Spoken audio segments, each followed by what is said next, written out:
কিছু কিছু ক্ষেত্রে যদি আপনি টেকনিক না জানেন তাইলে কিন্তু আপনি এই পরিবেশে বাঁচতে পারবেন না। কিছু কিছু জায়গায় আপনার টেকনিক কাজে লাগাইতে হবে। যেরকম কিছু কিছু আপনার যদি 10 জন সুদই থাকে এক জায়গায়, তাইলে ওই জায়গায় আপনি সুদের বিরুদ্ধে কথা কই দিতেন না। ওই জায়গায় যদি আপনি সুদের বিরুদ্ধে কথা কন, তাইলে আপনার ওইখানে তাদের হাতে আপনার মার খাইতে হইবে। আবার কথা কোন সময় কইতে পারবেন, যখন আপনি ওইখানে 10 জনের লোকে পারবেন তখন কথাটা কইতে হইব।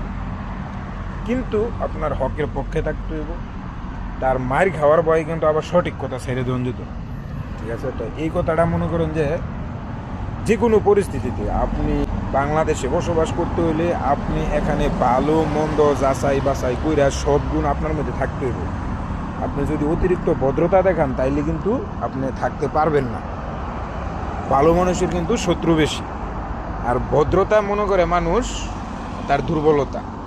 ঠিক আছে, তো ওই জিনিসগুলা একটু ভিতরে ওই গুণগুলা থাকতে হইব।